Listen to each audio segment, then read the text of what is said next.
గోంగూర ఎనుపుకోవడానికండి, మసాలా గోంగూర చేసుకోవడానికండి. ఇది గోంగూర ఒక 4 కట్టలండి. ఇంకో పచ్చిమిరపకాయలు ఇన్ని వేసేసుకోవాలి. ఉల్లిపాయ ఒకటి వేసుకోవాలండి. టమాటాలు ఒక 1/4 కిలో వేసేసుకోవాలండి. ఇవన్నీ పోసి కొంచెం పసుపు వేసుకోవాలండి. వాటర్ పోసేయాలి. ఒక 2 గ్లాసులు పోసుకోండి వాటరు.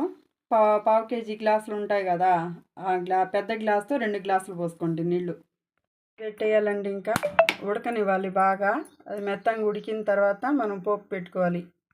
ఇంకా ఫ్రెండ్స్, ఇది అంతా బాగా ఉడికిపోయింది చూడండి. ఇలా మెత్తంగా అయిపోవాలి. ఇలా అంటే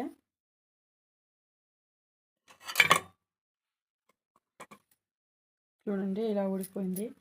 ఇంకా ఇదంతా మనం పప్పు గుత్తి పెట్టి బాగా మెత్తంగా వెనిపోయాలండి. ఇందులో ఉన్న వాటర్ అంతా తీసేసాను నేను. కొంచెం వాటర్ ఇలా ఉంది. ఇదంతా మనం మెత్తంగా నూరేసుకొని ఇలాగా వెనిపేసుకొని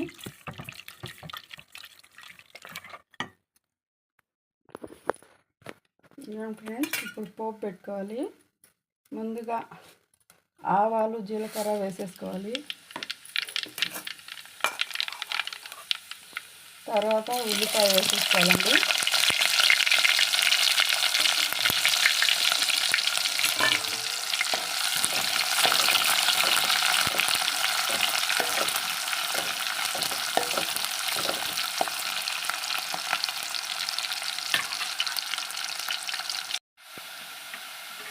తర్వాత ఎండుమిర్చి వేసుకోవాలండి.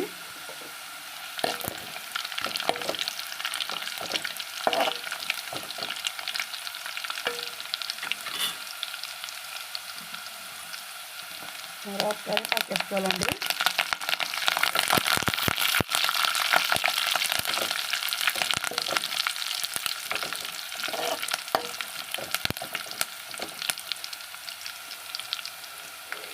ఉల్లిపాయలు కొంచెం బ్రౌన్ కలర్లో రావాలండి.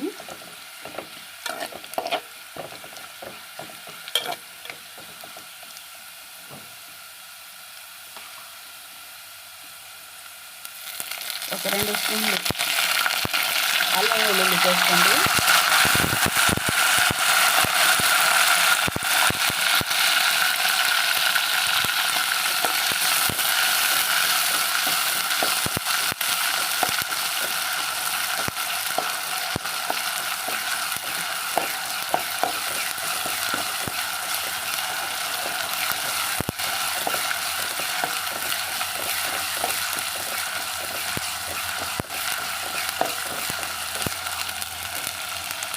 ఇలా వేగనివ్వాలి. అల్లం వెల్లుల్లి పేస్ట్ని వేగనిస్తే అది పచ్చి వాసన అనేది పోయి బాగా టేస్ట్ బాగా వస్తుందండి.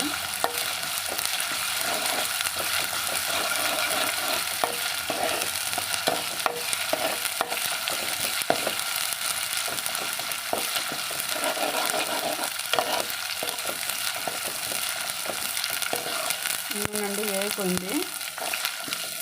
అల్లం వెల్లుల్లి పేస్ట్ కూడా కలర్ బాగా మారుతుందండి.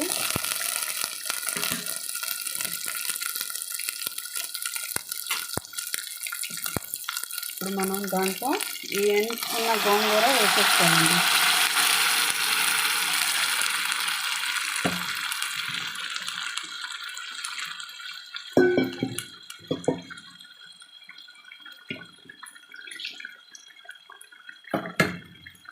మనం ముందుగా గోంగూరలో తీసుకున్న వాటర్ ఉంది కదా, అది అంతా మనం వంపు పెట్టుకున్నాం కదా, ఆ వాటర్ అంతా దాంట్లో పోసేసుకోవాలి. పోసేసుకొని మీకు రుచికి తగ్గ ఉప్పుని వేసుకుంది. ఒక్కొక్కళ్ళు ఉప్పు తక్కువగా వేసుకుంటారు, కొంతమంది ఉప్పు ఎక్కువగా వేసుకుంటారు, కొంతమంది మీడియంగా వేసుకుంటారు. అది మీరు చూసి మీ టేస్ట్ని బట్టి వేసేసుకోండి. అంతేనండి. ఇంకో 5 నిమిషాలు అలా ఉడకనిచ్చి దించేయాలండి. మీకు కూడా ఈ మా మసాలా గోంగూర నచ్చినట్టయితే లైక్ చేసి షేర్ చేయండి, సబ్స్క్రైబ్ చేసుకోండి. Thank you friends.